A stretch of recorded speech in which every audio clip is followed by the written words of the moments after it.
2025-26 ఆర్థిక సంవత్సరానికి గాను కేంద్ర ప్రభుత్వం పార్లమెంటులో బడ్జెట్ ప్రవేశపెట్టిన సంగతి తెలిసిందే. అయితే బడ్జెట్ అనేది నేరుగా ప్రజలపై ప్రభావం చూపుతోంది. ఇప్పటికే ట్యాక్స్ పేయర్లకు ఊరించే ప్రకటన చేశారు కేంద్ర ఆర్థిక మంత్రి నిర్మలా సీతారామన్. 12 లక్షల వరకు ఆదాయంపై ట్యాక్స్ రిబేటు 100% ఇస్తున్న నేపథ్యంలో ఎలాంటి పన్ను చెల్లించనక్కర్లేదని వెల్లడించారు. దీంతో ఇదివరకు ట్యాక్స్ స్లాబులతో ఇంత ఆదాయం ఉన్న వారికి కొత్త ప్రకటనతో 80,000 వరకు పన్ను ఆదా అవుతుందని స్పష్టం చేశారు నిర్మలా సీతారామన్. ఇంకా పన్ను స్లాబుల్ని సవరించారు. అయితే దీనికి తోడు బడ్జెట్ ప్రకటనల నేపథ్యంలో కొన్ని వస్తువుల ధరలు తగ్గుతుంటే ఇంకొన్ని వస్తువుల ధరలు పెరుగుతాయి. అవేంటో చూద్దాం.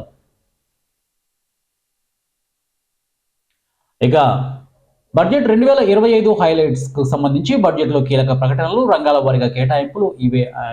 కేంద్ర ఆర్థిక మంత్రి నిర్మలా సీతారామన్ వచ్చే ఆర్థిక సంవత్సరానికి సంబంధించిన బడ్జెట్ ప్రవేశపెట్టారు. ఈ సందర్భంగా ఆదాయపు పన్ను చెల్లింపుదారులకు శుభవార్త చెప్పారు. 12 లక్షల వరకు ఎలాంటి పన్ను కట్టాల్సిన అవసరం లేదని తెలిపారు. అలాగే గిగ్ వర్కర్లు, రైతులకు పలు ఊరట కల్పించే విషయాలు చెప్పారు. మరి ఈ బడ్జెట్లోని కీలక ప్రకటనలు, రంగాల వారీగా కేటాయింపులు తెలుసుకుందాం.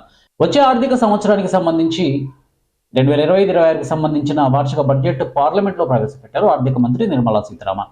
వ్యక్తిగత ఆదాయపు పన్ను చెల్లింపుదారులకు అదిరే శుభవార్త అందించారు. ఇక బడ్జెట్లో కీలక ప్రకటనలు ఇవే. ఆదాయపు పన్ను చెల్లింపుదారులకు అదిరే శుభవార్త చెప్పారు. 12 లక్షల వరకు జీరో ట్యాక్స్, పన్ను స్లాబుల్లో కీలక మార్పులు కూడా ఉంటాయని చెప్పేశారు.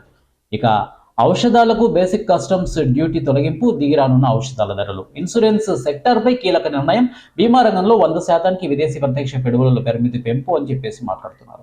ఇక కొత్త ఆదాయపు పన్ను చట్టంపై ప్రకటన వచ్చే వారమే పార్లమెంటు ముందుకు. Income tax bill, gig platform వర్కర్ల కోసం హెల్త్ ఇన్సూరెన్స్, PM జన్ ఆరోగ్య యోజన ద్వారా ఆరోగ్య బీమా వర్తింపు, రైతులకు కిసాన్ క్రెడిట్ కార్డుల ద్వారా అందించే రుణ పరిమితి పెంపు, ప్రస్తుతం ఉన్న KCC లిమిటెడ్ 3 లక్షల నుంచి 5 లక్షలకు పెంచుతూ ప్రకటన చేశారు. ఇక రంగాల వారీగా కేటాయింపులు ఇలా ఉన్నాయి.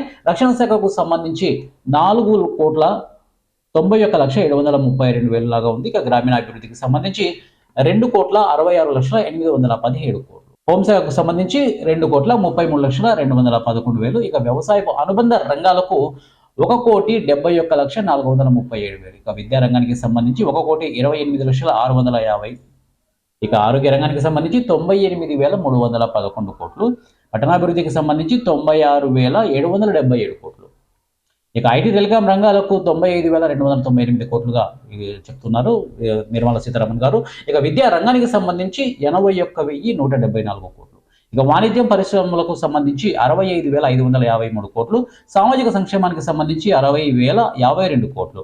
ఇక వడ్డీ చెల్లింపులకు 12,76,338 కోట్లు. ఇక ప్రధాన సబ్సిడీలకు 3,83,407 కోట్లు. పింఛన్ల కోసం దాదాపుగా 2,76,618 కోట్లు. ట్యాక్స్ అడ్మినిస్ట్రేషన్ కోసం 1,86,632 కోట్లు. ఇక ఎనర్జీ రంగానికి సంబంధించి 81,175 కోట్లుగా, ఆర్థికానికి 62,924 కోట్లుగా చెప్పబడుతోంది. ఇవి దీనికి సంబంధించినటువంటి డీటెయిల్స్.